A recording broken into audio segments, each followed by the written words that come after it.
Hi all, apple B അക്കാഡമിയുടെ മറ്റൊരു video ക്ലാസ്സിലേക്ക് എല്ലാവർക്കും സ്വാഗതം. സോ ഇന്നത്തെ ഒരു ക്ലാസ്സിൽ നമ്മൾ ഡിസ്കസ് ചെയ്യാൻ പോകുന്നത് HSST കൊമേഴ്സിലെ വളരെ പ്രധാനപ്പെട്ട ഒരു ടോപ്പിക്കാണ്. So apple B academy HSST കൊമേഴ്സിന്റെ പുതിയൊരു ബാച്ച് സ്റ്റാർട്ട് ചെയ്തിരിക്കുകയാണ്. ബോത്ത് ഓൺലൈൻ ആൻഡ് ഓഫ്ലൈൻ ആയിട്ട് കോച്ചിങ് നിങ്ങൾക്ക് അവൈലബിൾ ആയിരിക്കും. ഓഫ്ലൈൻ കോച്ചിങ് കണ്ടക്ട് ചെയ്യുന്നത് കോട്ടയം ഡിസ്ട്രിക്റ്റിലെ പാല എന്ന് പറയുന്ന ഏരിയയിലാണ്. സോ നിങ്ങൾ ഇവിടെ വന്ന് പഠിക്കാൻ തയ്യാറാണെങ്കിൽ ഉറപ്പായിട്ടും നിങ്ങൾക്ക് ഒരു ക്ലാസ് റൂം കോച്ചിങ്ങിന്റെ എല്ലാ തരത്തിലുള്ള ബെനിഫിറ്റ്സുകളും ലഭിക്കുന്നതായിരിക്കും. സോ നമ്മൾ വളരെ ഡീറ്റെയിൽഡ് ആയിട്ട് ടോപ്പിക്സുകൾ ഡിസ്കസ് ചെയ്യുകയും അതോടൊപ്പം പ്രീവിയസ് ഇയർ ക്വസ്റ്റ്യൻസും ഡിസ്കസ് ചെയ്ത് പോകുന്നതായിരിക്കും. ആൻഡ് ഇതിനൊക്കെ അപ്പുറം നമ്മൾ വളരെ പ്രധാനപ്പെട്ട മറ്റൊരു കാര്യം എന്ന് പറയുന്നത് ടെസ്റ്റ് പേപ്പേഴ്സ് ആണ്. സോ വളരെ കൃത്യമായിട്ട് ടോപ്പിക് വൈസ് ടെസ്റ്റ് പേപ്പേഴ്സും റിവിഷൻ ടെസ്റ്റുകളും ഒക്കെ നിങ്ങൾക്ക് അവൈലബിൾ ആയിരിക്കും എന്നുള്ളതാണ്. സോ നമ്മൾ എപ്പോഴും കുറേ കാര്യങ്ങൾ പഠിക്കുന്നു എന്നുള്ളത് കൊണ്ട് നമ്മുടെ പഠനം ഒരിക്കലും കംപ്ലീറ്റ് ആകുന്നില്ല. ഒബ്ജക്റ്റീവ് ടൈപ്പ് എക്സാം പോലൊരു എക്സാം നമ്മൾ ഫേസ് ചെയ്യുമ്പോൾ നമ്മൾ ക്വസ്റ്റ്യൻസ് വർക്ക്ഔട്ട് ചെയ്യുക എന്നുള്ളത് വളരെ ഇമ്പോർട്ടൻ്റ് ആണ്. സോ അതുകൊണ്ട് തന്നെ ടെസ്റ്റ് പേപ്പർ സെഷൻസ് നിങ്ങളെ വളരെയധികം ഹെൽപ്പ് ചെയ്യുന്നതായിരിക്കും എന്നുള്ളതാണ് നിങ്ങളുടെ പഠനത്തിന്. ഓക്കെ, ഇനി അതല്ല, നിങ്ങൾ മറ്റെന്തെങ്കിലും കാര്യങ്ങളൊക്കെ ചെയ്യുന്നുണ്ട് അല്ലെങ്കിൽ മറ്റേതെങ്കിലും തരത്തിൽ തിരക്കിലാണ്, നിങ്ങൾക്ക് ഒരു പ്രോപ്പറായിട്ട് വന്ന് പഠിക്കുക എന്നുള്ളത് നിങ്ങൾക്ക് അത്രത്തോളം പോസിബിൾ അല്ലെങ്കിൽ അവിടെയും നിങ്ങൾക്ക് സൊല്യൂഷൻ ഉണ്ട്. നിങ്ങൾക്ക് ആപ്പിൾ ബി അക്കാഡമിയുടെ ഓൺലൈൻ ക്ലാസ്സസിൽ ജോയിൻ ചെയ്യാവുന്നതാണ്. സോ ഓൺലൈൻ ക്ലാസ്സസിൽ ജോയിൻ ചെയ്യുമ്പോൾ നിങ്ങൾക്ക് 24/7 യൂസ് ചെയ്യാൻ സാധിക്കുന്ന LMS പ്ലാറ്റ്ഫോമും അതോടൊപ്പം നമ്മൾ ടോപ്പിക് വൈസ് ആയിട്ടുള്ള കാര്യങ്ങൾ ലൈവ് സെഷൻസ് ആയിട്ടും നിങ്ങൾക്ക് പ്രൊവൈഡ് ചെയ്തു തരുന്നതായിരിക്കും. ഈ ലൈവ് സെഷൻസ് നമ്മൾ റെക്കോർഡഡ് വെർഷനിൽ ബോത്ത് ഓൺലൈൻ ആൻഡ് ഓഫ്ലൈൻ സ്റ്റുഡൻസിന് റെഫറൻസിന് വേണ്ടിയിട്ട് വീണ്ടും അത് അവൈലബിൾ ആയിരിക്കും എന്നുള്ളതാണ്. അതായത് LMS പ്ലാറ്റ്ഫോം നമ്മൾ ഓഫ്ലൈൻ സ്റ്റുഡൻസിനും പ്രൊവൈഡ് ചെയ്യും എന്നുള്ളതാണ്. സോ വളരെ കൃത്യമായിട്ടൊരു പഠനം നിങ്ങൾക്ക് അവിടെ പോസിബിൾ ആകും. നിങ്ങൾ പഠിച്ചു കഴിഞ്ഞ ടോപ്പിക്സ് നിങ്ങൾക്ക് അത് ഒന്നുകൂടി റെഫർ ചെയ്യണം. സോ നമുക്കറിയാം, നമ്മളൊരു ലൈവ് കഴിഞ്ഞു അല്ലെങ്കിൽ ഒരു ക്ലാസ് കഴിഞ്ഞു, സോ അത് കഴിയുമ്പോൾ നമുക്ക് ഒന്നുകൂടെ അതേപോലെ തന്നെ അതൊന്ന് കേൾക്കണം എന്നുള്ളത് റെക്കോർഡഡ് വേർഷനിൽ നിങ്ങൾക്ക് കിട്ടുമ്പോൾ അത് വളരെ യൂസ്ഫുൾ ആയിരിക്കും എന്നുള്ളതാണ്. ഒന്നുകൂടി നിങ്ങൾക്ക് അതിനെ റിക്കലക്ട് ചെയ്ത് എടുക്കാനായിട്ട് സാധിക്കും എന്നുള്ളതാണ്. സോ അതുകൊണ്ട് തന്നെ പ്രീ റെക്കോർഡഡ് വേർഷൻ നിങ്ങൾക്ക് LMSൽ അവൈലബിൾ ആയിരിക്കും. ഞാൻ പറഞ്ഞ പോലെ തന്നെ LMS പ്ലാറ്റ്ഫോം നിങ്ങൾക്ക് 24/7 യൂസ് ചെയ്യാം. നിങ്ങളുടെ കംഫർട്ട് അനുസരിച്ച് നിങ്ങൾ ഏത് ടൈമിലാണോ ഫ്രീ ആ സമയത്തിനനുസരിച്ച് നിങ്ങൾക്ക് അത് യൂസ് ചെയ്യാനായിട്ട് സാധിക്കും എന്നുള്ളതാണ്.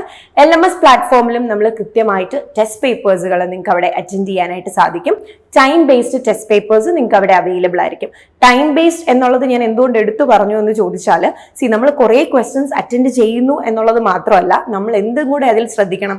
നമുക്കൊരു പരിമിതമായിട്ടുള്ള സമയമുണ്ട് ഒരു എക്സാം അറ്റൻഡ് ചെയ്യാൻ. സോ നമ്മൾ ആ സമയത്തിനുള്ളിൽ അത്രയും ക്വസ്റ്റ്യൻസ് ചെയ്യുന്നുണ്ടോ എന്നുള്ളതും വളരെ ഇമ്പോർട്ടൻ്റ് ആണ്. സോ ടൈം മാനേജ്മെന്റ് കൂടി നമുക്ക് അവിടെ ഡെവലപ്പ് ചെയ്തെടുക്കാനായിട്ട് സാധിക്കും എന്നുള്ളതാണ്. സോ കോൺസെപ്റ്റ് വൈസ് നിങ്ങൾക്ക് ഓരോ ടോപ്പിക്കുകൾ പഠിക്കുവാനും അതുപോലെ തന്നെ ആ ഏരിയയിലെ ക്വസ്റ്റ്യൻസുകൾ മാക്സിമം പ്രാക്ടീസ് ചെയ്യാനായിട്ടും സഹായിക്കും എന്നുള്ളതാണ്. So both online and offline coaching available ആണ്. ഇൻട്രസ്റ്റഡ് ആയിട്ടുള്ളവർ താഴെ കാണുന്ന നമ്പറിൽ കോൺടാക്ട് ചെയ്യുക. സോ നമുക്ക് ഇന്നത്തെ ടോപ്പിക്കിലേക്ക് വരാം. ഇന്ന് നമ്മൾ ഡിസ്കസ് ചെയ്യാൻ പോകുന്ന ടോപ്പിക്ക് പ്രോസസ് കോസ്റ്റിംഗ് ആണ്. മെത്തേഡ്സ് ഓഫ് കോസ്റ്റിംഗിലെ വളരെ പ്രധാനപ്പെട്ട ഒരു ഏരിയ ആണ് പ്രോസസ് കോസ്റ്റിംഗ് എന്ന് പറയുന്നത്. സോ പലതരത്തിലുള്ള കോസ്റ്റിംഗ് മെത്തേഡ്സുകളുണ്ട്, ലൈക്ക് പ്രോസസ് കോസ്റ്റിംഗ്, അതുപോലെ തന്നെ batch costing, service costing. So different ഫോംസിലുള്ള ജോബ് കോസ്റ്റിംഗ് പോലെയുള്ള കോസ്റ്റിംഗ് മെത്തേഡ്സുകളുണ്ട്. സോ ഏത് ഇൻഡസ്ട്രിയാണ് അല്ലെങ്കിൽ അവിടെ ചെയ്യുന്ന രീതികൾ, പ്രൊഡക്ഷൻ രീതി എങ്ങനെയാണ് എന്നുള്ളതിനൊക്കെ ബേസ് ചെയ്തിട്ടാണ് നമ്മൾ ഇതിൽ ഏത് മെത്തേഡ് യൂസ് ചെയ്യണം എന്നുള്ളത് തീരുമാനിക്കുന്നത്. ഓക്കെ, സോ നമ്മൾ സ്പെസിഫിക്കലി ഇതിൽ നമ്മളോട് ചോദിച്ച HSSTക്ക് പ്രീവിയസ് ഇയർ ചോദിച്ച ഒരു ക്വസ്റ്റിനെ ഫോക്കസ് ചെയ്തിട്ടാണ് നമ്മൾ ഡിസ്കസ് ചെയ്യാൻ പോകുന്നത്. സോ ഇത് ആക്ച്വലി ഒരു പ്രോബ്ലം ക്വസ്റ്റൻ ആണ്. അതായത് നിങ്ങൾക്ക് ഇത് ചെയ്യാൻ അറിയാമെങ്കിലാണ് നിങ്ങൾക്ക് ഇതിന്റെ കറക്റ്റ് ആൻസറിലേക്ക് വരാൻ പറ്റുക. But at the same time നമുക്ക് ഈ കോൺസെപ്റ്റും ക്ലിയർ ആയിരിക്കണം എന്നുള്ളതാണ്. സോ ക്വസ്റ്റ്യൻ നമുക്ക് നോക്കാം. 1000 units are introduced in a process in which normal loss is 150 units. If the actual output is 1000 units, there is abnormal loss, normal output, no abnormal loss or gain, abnormal gain. Okay, so നമുക്ക് ഈ question solve ചെയ്യുന്നതിന് മുമ്പായിട്ട് ഞാൻ നിങ്ങളോട് കുറച്ച് basic ആയിട്ടുള്ള കാര്യങ്ങൾ process കോസ്റ്റിങ്ങിനെ കുറിച്ച് പറയാം. സോ പ്രോസസ് കോസ്റ്റിംഗ് എന്ന് പറയുന്നത് ഞാൻ ഓൾറെഡി പറഞ്ഞ പോലെ തന്നെ വളരെ പോപ്പുലർ ആയിട്ടുള്ള ഒരു കോസ്റ്റിംഗ് മെത്തേഡ്സ് ആണ്. അതായത് അതിന്റെ ഒരു പെർട്ടിക്കുലർ പ്രോഡക്റ്റിന്റെ അല്ലെങ്കിൽ പ്രോസസ്സിന്റെ കോസ്റ്റ് എത്രയാണ് എന്ന് ഡിറ്റർമിൻ ചെയ്യാൻ ഹെൽപ്പ് ചെയ്യുന്ന വളരെ പ്രധാനപ്പെട്ട ഒരു കോസ്റ്റിംഗ് മെത്തേഡാണ് പ്രോസസ് കോസ്റ്റിംഗ് എന്ന് പറയുന്നത്. ഓക്കെ, അതിൽ നമ്മൾ ഈ പറഞ്ഞ പോലെ മറ്റ് പല കോസ്റ്റിംഗ് മെത്തേഡ്സുകൾ അപ്ലിക്കബിൾ അല്ലാത്ത സാഹചര്യത്തിൽ നമുക്ക് യൂസ് ചെയ്യാൻ പറ്റുന്ന ഒരു മെത്തേഡാണ് പ്രോസസ് കോസ്റ്റിംഗ് എന്ന് പറയുന്നത്. So it's A form of operation costing ആണ്. സോ ഇത് യൂസ് ചെയ്തിട്ട് നമുക്ക് ഈ പറയുന്ന പ്രോസസ് കോസ്റ്റിംഗ് പൊതുവെ യൂസ് ചെയ്യുന്നത് പല സ്റ്റേജുകളിൽ പ്രൊഡക്ഷൻ നടക്കുമ്പോൾ അല്ലെങ്കിൽ പല പല പ്രോസസ്സിലൂടെയാണ് ആ ഒരു പ്രൊഡക്റ്റിന്റെ ഫൈനൽ ഔട്ട്പുട്ട് കടന്നു വരുന്നത് എങ്കിൽ അവിടെ നമുക്ക് പ്രോപ്പറായിട്ട് യൂസ് ചെയ്യാൻ പറ്റുന്ന ഒരു മെത്തേഡാണ് പ്രോസസ് കോസ്റ്റിംഗ് എന്ന് പറയുന്നത്. ഓക്കെ, സോ അവിടെ നിങ്ങൾ എടുത്ത് ഓർക്കേണ്ട കാര്യം, പ്രോസസ് കോസ്റ്റിംഗ് അപ്ലൈ ചെയ്യാൻ വേണ്ടുന്ന പ്രധാനപ്പെട്ട ഘടകം എന്ന് പറയുന്നത് ഹോമോജീനിയസ് പ്രോഡക്റ്റ് ആയിരിക്കണം. അതായത് എല്ലാ പ്രോഡക്റ്റും ഒരുപോലെയുള്ള സെയിം പ്രോഡക്റ്റ് ആയിരിക്കണം. അതുപോലെ തന്നെ പ്രൊഡക്ഷൻ എന്ന് പറയുന്നത് ഒരു കണ്ടിന്യൂസ് ബേസിസിൽ അതിങ്ങനെ കണ്ടിന്യൂസ് ആയിട്ട് സംഭവിച്ചുകൊണ്ടേയിരിക്കണം എന്നുള്ളതാണ് അതിന്റെ പ്രത്യേകത എന്ന് പറയുന്നത്. ആൻഡ് ഇവിടെ നമ്മൾ എടുത്തു പഠിക്കേണ്ട ഒരു കാര്യം, അതായത് ഒബ്ജക്റ്റീവ് ടൈപ്പ് ക്വസ്റ്റ്യൻസ് വരുമ്പോൾ മെത്തേഡ്സ് ഓഫ് കോസ്റ്റിംഗിൽ നിങ്ങൾ എപ്പോഴും പഠിക്കേണ്ട ഒരു പോയിന്റ് ആണ് എവിടെയൊക്കെ നമുക്ക് ഈ കോസ്റ്റിംഗ് മെത്തേഡ്സ് അപ്ലൈ ചെയ്യാം. സോ ഇൻഡസ്ട്രീസിലേക്ക് വരുമ്പോൾ കെമിക്കൽ വർക്ക്സിൽ soap making, box making, distillation process, paper mills, biscuit works, oil refining, food products, milk dairy, textile, meat product factory, coke work. So ഇവിടെയൊക്കെ നിങ്ങൾക്ക് എന്ത് യൂസ് ചെയ്യാം? പ്രോസസ് കോസ്റ്റിംഗ് യൂസ് ചെയ്യാം. വേണമെങ്കിൽ ഇങ്ങനെ ഒരു ക്വസ്റ്റ്യൻ ചോദിക്കാം, പ്രോസസ് കോസ്റ്റിംഗ് യൂസ് ചെയ്യാൻ പറ്റുന്നത് ഏതൊക്കെ ഇൻഡസ്ട്രിയിലാണ്? നിങ്ങൾക്ക് 5 or 6 ഓപ്ഷൻസ് തന്നിട്ട് അതിൽ കറക്റ്റ് ആയിട്ടുള്ളതെല്ലാം ചൂസ് ചെയ്യൂ എന്നുള്ള തരത്തിലുള്ള കോമ്പിനേഷൻ ക്വസ്റ്റ്യൻസ് വരാം. ഡയറക്റ്റ് ക്വസ്റ്റ്യൻസ് ചോദിക്കാനുമുള്ള സാധ്യതയുണ്ട്. പക്ഷെ നിങ്ങൾ ഡയറക്റ്റ് ക്വസ്റ്റ്യൻസ് മാത്രം പ്രതീക്ഷിച്ച് ഒരു ടോപ്പിക്കും പഠിക്കരുത്. ഓക്കെ, ഇപ്പൊ കഴിഞ്ഞു പോയ PSC ക്വസ്റ്റ്യൻസ് ഒക്കെ നമ്മൾ എടുത്ത് പരിശോധിക്കുകയാണെങ്കിൽ സബ്ജക്ട് ബേസ്ഡ് ആയിട്ടുള്ള എക്സാമുകളിൽ നിങ്ങൾക്ക് കാണാനായിട്ട് സാധിക്കും കൂടുതലായിട്ടും സ്റ്റേറ്റ്മെന്റ് ക്വസ്റ്റ്യൻസ് എടുത്തെടുത്ത് ചോദിക്കുന്നുണ്ട്. അതായത് ഒരു പെർട്ടിക്കുലർ ക്വസ്റ്റ്യൻ, പക്ഷെ അതിൽ 2 or 3 സ്റ്റേറ്റ്മെന്റുകൾ തന്നിട്ട് അത് ശരിയാണോ തെറ്റാണോ എന്ന് ഐഡന്റിഫൈ ചെയ്യാൻ ആ തരത്തിലുള്ള ക്വസ്റ്റ്യൻസ് ചോദിക്കാറുണ്ടെന്നുള്ളതാണ്. സോ നമ്മൾ കോൺസെപ്റ്റിനെ കുറച്ചുകൂടി നന്നായിട്ട് മനസ്സിലാക്കിയാലാണ് നമുക്ക് ആ തരത്തിലുള്ള ക്വസ്റ്റ്യൻസ് ആൻസർ ചെയ്യാനായിട്ട് പറ്റുന്നത്. സോ നമ്മൾ പ്രിപ്പയർ ചെയ്യുമ്പം ഏറ്റവും നല്ല രീതിയിൽ തന്നെ നമ്മുടെ പ്രിപ്പറേഷൻസ് കൊണ്ടുപോകാനായിട്ട് ശ്രമിക്കുക എന്നുള്ളതാണ്. സോ ഏതൊക്കെ ഇൻഡസ്ട്രീസിൽ നമുക്ക് പ്രോസസ് കോസ്റ്റിംഗ് അപ്ലൈ ചെയ്യാം, വളരെ പ്രധാനപ്പെട്ട ടോപ്പിക്കാണ്. ഇനി നമുക്ക് നമ്മുടെ മേജർ ടോപ്പിക്കിലേക്ക് വരാം. ഇവിടെ ഈ ഒരു ടോപ്പിക്കുമായിട്ട് റിലേറ്റ് ചെയ്തിട്ടാണ് നമ്മൾ അബ്നോർമൽ ലോസിനെ കുറിച്ചും അബ്നോർമൽ ഗെയിനെ കുറിച്ചും ഒക്കെ പറയുന്നത്. പേര് പറയുന്ന പോലെ തന്നെ which is abnormal, that means which is not normal. Normal എന്ന് പറഞ്ഞാൽ നമ്മൾ പ്രതീക്ഷിക്കുന്ന, നമ്മൾ ഈ പറയുന്ന ഒരു പ്രൊഡക്ഷനിലേക്ക് കുറച്ച് ഇൻപുട്ട് നമ്മൾ കൊണ്ടുവരുമ്പോൾ നമുക്ക് ഓക്കെ ഇത് പല രീതിയിൽ കുറച്ചൊക്കെ നഷ്ടം നമുക്ക് വന്നേക്കാം എന്ന് നമ്മൾ മനസ്സിൽ എസ്റ്റിമേറ്റ് ചെയ്യുന്ന ഒരു എമൗണ്ട് ഉണ്ട്, അല്ലെങ്കിൽ ഒരു യൂണിറ്റ്സ് ഉണ്ട്, ഒരു ക്വാണ്ടിറ്റി ഉണ്ട്. That is normal loss. കാരണം അത് നമ്മൾ പ്രതീക്ഷിച്ചതാണ്, നോർമലി സംഭവിക്കാവുന്നതാണ്. ഇപ്പൊ നമ്മളൊരു എക്സാം എഴുതുമ്പോൾ 1 or 2 ക്വസ്റ്റ്യൻസ് നമുക്ക് തെറ്റാം എന്ന് നമ്മൾ ചിന്തിക്കുകയാണെങ്കിൽ ദാറ്റ് ഇസ് നോർമൽ. പക്ഷെ അതിൽ കൂടുതൽ നമ്മൾ തെറ്റിക്കുമ്പോൾ വിച്ച് ഇസ് അബ്നോർമൽ, ശരിയല്ലേ?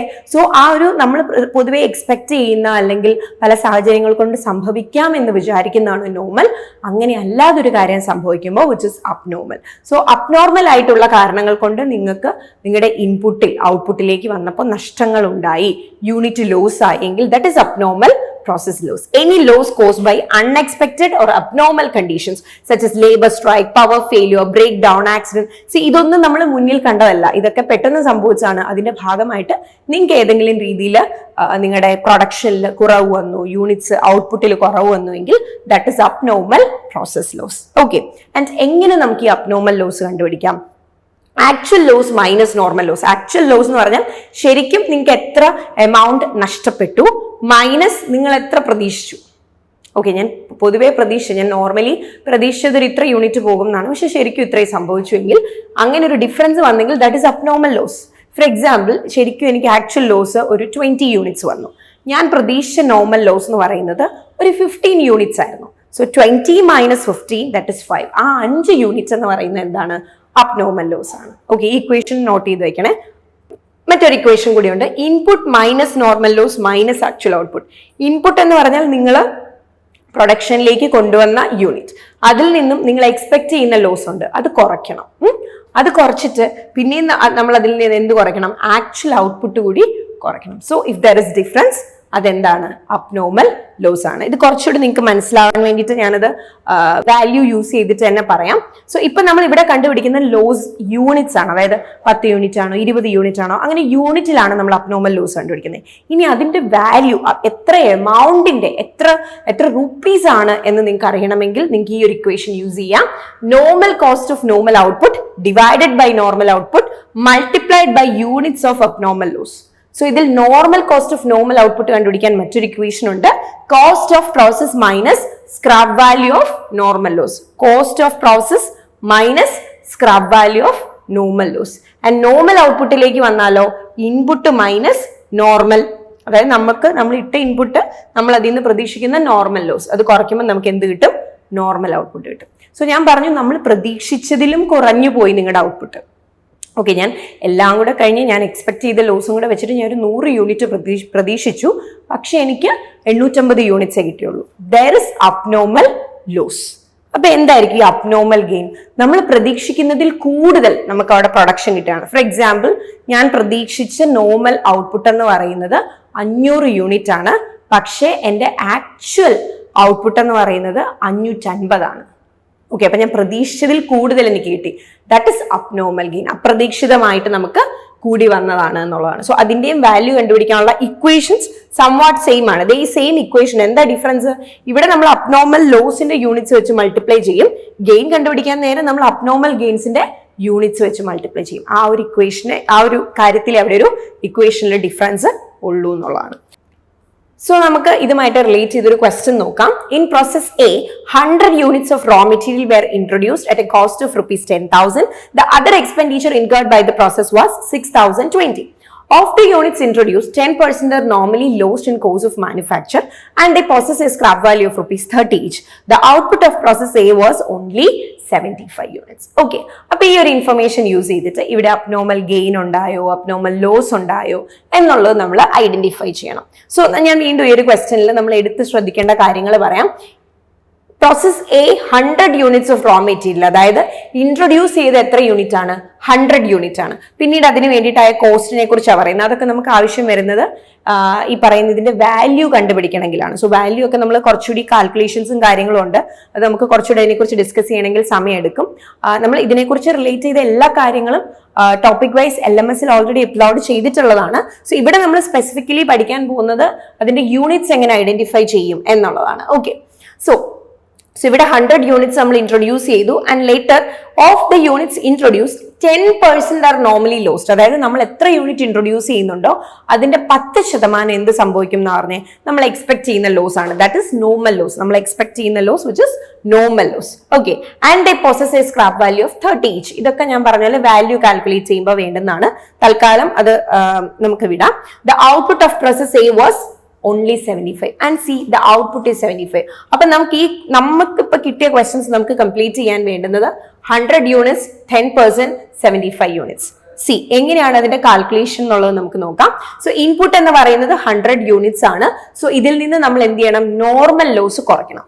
നോർമൽ ലോസ് നമ്മൾ എങ്ങനെ കാൽക്കുലേറ്റ് ചെയ്യും? ഇൻട്രൊഡ്യൂസ് ചെയ്തതിന്റെ 10% ആണ് നോർമൽ ലോസ് ആയിട്ട് വരുന്നത്. സോ നമ്മൾ 100 യൂണിറ്റ് ഇൻട്രൊഡ്യൂസ് ചെയ്തു, അതിന്റെ 10% എന്ന് പറയുമ്പോൾ which is 10 അല്ലേ?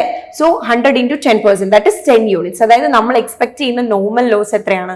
നമ്മൾ 100 യൂണിറ്റ് ഇൻട്രൊഡ്യൂസ് ചെയ്തു, അതിലൊരു 10 യൂണിറ്റ് ചിലപ്പോൾ നഷ്ടപ്പെട്ടു പോകാനുള്ള സാധ്യതയുണ്ട്. സോ അങ്ങനെയാണെങ്കിൽ ഇൻപുട്ട് മൈനസ് നോർമൽ ലോസ് അത് ചെയ്യുമ്പോൾ നിങ്ങൾക്ക് കിട്ടുന്ന വാല്യൂനെ നമ്മൾ വിളിക്കുന്നത് നോർമൽ ഔട്ട്പുട്ട് എന്നാണ്. സോ ദ എക്സ്പെക്റ്റഡ് ഔട്ട്പുട്ട് അല്ലെങ്കിൽ നോർമൽ ഔട്ട്പുട്ട് എന്ന് പറയുന്നത് 90 യൂണിറ്റ് ആണ്. നമ്മൾ ഇൻട്രൊഡ്യൂസ് ചെയ്തതിൽ നിന്ന് നമ്മൾ പ്രതീക്ഷിക്കുന്ന ലോസ് കുറച്ചപ്പോൾ നമുക്ക് കിട്ടിയത് 90 യൂണിറ്റ്സ്. ഓക്കെ, പക്ഷെ നമ്മൾ ക്വസ്റ്റ്യനിലേക്ക് വരുമ്പോൾ നമുക്ക് ആക്ച്വൽ ഔട്ട്പുട്ട് വന്നിരിക്കുന്നത് എത്രയാ? 75. അതായത് നമ്മൾ പ്രതീക്ഷിച്ചതിലും കുറവാണ് നമ്മുടെ ആക്ച്വൽ ഔട്ട്പുട്ട്. ഓക്കെ, സോ നമ്മൾ എന്ത് ചെയ്യണം? ഇതിന്റെ ഡിഫറൻസ് കാണണം. 90 - 75 വിച്ച് ഇസ് 15 യൂണിറ്റ്സ്. അപ്പൊ നമ്മൾ പ്രതീക്ഷിച്ചതിലും അതിന്റെ ഔട്ട്പുട്ട് കുറഞ്ഞു പോയി എന്ന് വെച്ചാൽ അവിടെ എന്താ സംഭവിച്ചത്? Abnormal loss. സോ ഈ പറയുന്ന 15 യൂണിറ്റ് എന്ന് പറയുന്നത് എന്താണ്?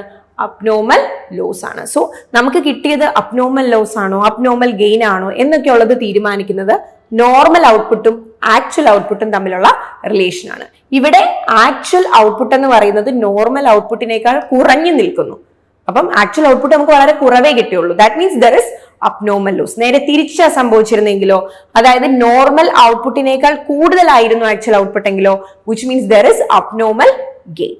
ഓക്കെ, ആൻഡ് നൗ നമുക്ക് വീണ്ടും നമ്മുടെ ക്വസ്റ്റ്യനിലേക്ക് തിരിച്ചു വരാം. സോ നമ്മുടെ പ്രീവിയസ് ഇയർ ചോദിച്ചിരുന്ന ക്വസ്റ്റ്യൻ ഇതാണ്. 1000 units are introduced in a process in which normal loss is 150 if the actual output is 1000 units. So ഇവിടെ നമുക്ക് നോർമൽ ലോസ് ഒക്കെ കൃത്യമായിട്ട് യൂണിറ്റ്സിൽ തന്നെ തന്നിട്ടുണ്ട്. അപ്പൊ നമ്മൾ ഇൻട്രൊഡ്യൂസ് ചെയ്തത് 1000 യൂണിറ്റ് ആണ്. 150 യൂണിറ്റ് നമുക്ക് നോർമൽ ലോസ് സംഭവിക്കും എന്ന് പറഞ്ഞു. ആക്ച്വൽ ഔട്ട്പുട്ട് 1000 ആണ്. Okay, so let's see. ഇവിടെ input 1000, normal loss 150, actual output 1000. അപ്പൊ ശരിക്കും പറഞ്ഞാല് നമ്മൾ ഇൻട്രൊഡ്യൂസ് ചെയ്ത ഇൻപുട്ടിന്റെ അത്രയും തന്നെ അല്ലെങ്കിൽ സെയിം തന്നെ ഔട്ട്പുട്ട് നമുക്കിവിടെ വന്നിട്ടുണ്ട്. അതിന്റെ അർത്ഥം ഇവിടെ നോർമൽ ലോസ് 150 യൂണിറ്റ് പോലും എഫക്ട് ചെയ്തിട്ടില്ല എന്നാണ്. ഓക്കെ, സോ എന്തുകൊണ്ടായിരിക്കും ഈ പറയുന്ന നോർമൽ ലോസ് കുറഞ്ഞിട്ടുള്ളത്? അതായത് 1000-ൽ നിന്ന് 150 പോകുന്നതാണ് നമ്മുടെ എന്തെന്ന് പറയുന്നത്? നോർമൽ ഔട്ട്പുട്ട് എന്ന് പറയുന്നത്. പക്ഷെ നോർമൽ ഔട്ട്പുട്ടിനേക്കാൾ കൂടുതലല്ലേ നമുക്ക് കിട്ടിയിരിക്കുന്ന ആക്ച്വൽ ഔട്ട്പുട്ട്? എന്തുകൊണ്ടായിരിക്കും ആക്ച്വൽ ഔട്ട്പുട്ട് കൂടി നിൽക്കുന്നത്? Because there is abnormal gain, right? So here input is equal to output, that is expected output എന്ന് അല്ലെങ്കിൽ നോർമൽ ഔട്ട്പുട്ട് എന്ന് പറയുന്നത് 1000 മൈനസ് 150 ആണ്. അതായത് 850 യൂണിറ്റ്സ് ആയിരുന്നു നിങ്ങൾക്ക് നോർമൽ സിറ്റുവേഷനിൽ ഇവിടെ വരേണ്ടിയിരുന്ന നോർമൽ ഔട്ട്പുട്ട്. പക്ഷെ ഇവിടെ ഈ ഔട്ട്പുട്ട് എന്ന് പറയുന്നത് ഫൈനൽ ഔട്ട്പുട്ട് എക്സ്പെക്ടഡ് ഔട്ട്പുട്ടിനേക്കാൾ കൂടുതലാണ്, അല്ലെങ്കിൽ ആക്ച്വൽ ഔട്ട്പുട്ടിനേക്കാൾ നോർമൽ ഔട്ട്പുട്ടിനേക്കാൾ കൂടുതലാണ്, which means there is abnormal gain. Okay, so നമുക്ക് വീണ്ടും ക്വസ്റ്റ്യൻ ചെക്ക് ചെയ്യാം. ഇവിടെ നമ്മൾക്ക് ഈ സിറ്റുവേഷനിൽ എന്താ സംഭവിക്കുക? Abnormal gain, no abnormal loss, normal output, no abnormal loss or gain, abnormal gain. എന്തായിരിക്കും correct answer? Here there is abnormal gain. So എങ്ങനെയാണ് ഒരു ടോപ്പിക്കിൽ നിന്ന് ക്വസ്റ്റ്യൻ വരുന്നത് നോക്കിയാൽ വളരെ സ്പെസിഫിക്കലി അവരൊരു സിറ്റുവേഷൻ നിന്നിട്ട് ഇവിടെ ഗെയിൻ ആണോ ലോസ് ആണോ എന്നുള്ള സാഹചര്യമാണ് ചോദിച്ചിരിക്കുന്നത്. ഇതുപോലെ നിങ്ങളോട് വാല്യൂസ് കാൽക്കുലേറ്റ് ചെയ്യാൻ ചോദിക്കാം, അല്ലെങ്കിൽ സ്പെസിഫിക്കലി ലോസ് കാൽക്കുലേറ്റ് ചെയ്യാൻ ചോദിക്കാം. അങ്ങനെ പല രീതിയിൽ നമുക്ക് ഈ ഒരു ടോപ്പിക്കിൽ നിന്ന് ക്വസ്റ്റ്യൻ എക്സ്പെക്ട് ചെയ്യാവുന്നതാണ്. സോ എനിവേ ഈ തരത്തിലുള്ള ക്വസ്റ്റ്യൻ ചോദിച്ചാൽ നിങ്ങൾ നല്ല രീതിയിൽ ഇത് സോൾവ് ചെയ്യാനായിട്ട് പഠിക്കണം. നമുക്ക് കൃത്യമായിട്ട് ആ കോൺസെപ്റ്റ് അറിയാമെങ്കിൽ വളരെ കൃത്യമായിട്ട് നമുക്ക് ചെയ്തെടുക്കാവുന്നതേ ഉള്ളൂ ഈ ഒരു ടോപ്പിക്കിലെ ഏരിയ എന്ന് പറയുന്നത്. ഓക്കെ, സോ ഇന്നത്തെ സെഷനിൽ നമ്മൾ ഡിസ്കസ് ചെയ്തത് അബ്നോർമൽ ഗെയിൻ ആൻഡ് അബ്നോർമൽ ലോസിനെ കുറിച്ചിട്ടാണ്. പ്രോസസ് കോസ്റ്റിംഗുമായിട്ട് ബന്ധപ്പെട്ടിട്ടാണ് നമ്മൾ ഈ ഒരു ടോപ്പിക്ക് ഡിസ്കസ് ചെയ്തത്. സോ ഇതുപോലെ വളരെ ഡീറ്റെയിൽഡ് ആയിട്ടാണ് നിങ്ങൾ ടോപ്പിക്കുകൾ പഠിക്കാൻ ഉദ്ദേശിക്കുന്നത് അല്ലെങ്കിൽ ആഗ്രഹിക്കുന്നത്, നിങ്ങളുടെ ഡ്രീമിലേക്ക് എത്താൻ തീർച്ചയായിട്ടും ആപ്പിൾ ബി അക്കാഡമി ഉണ്ടായിരിക്കും. സോ നിങ്ങൾ ഇവിടെ ജോയിൻ ചെയ്യാൻ ആഗ്രഹിക്കുന്നുണ്ടെങ്കിൽ താഴെ കാണുന്ന നമ്പറിൽ കോൺടാക്ട് ചെയ്യുക. Thank you for listening. By.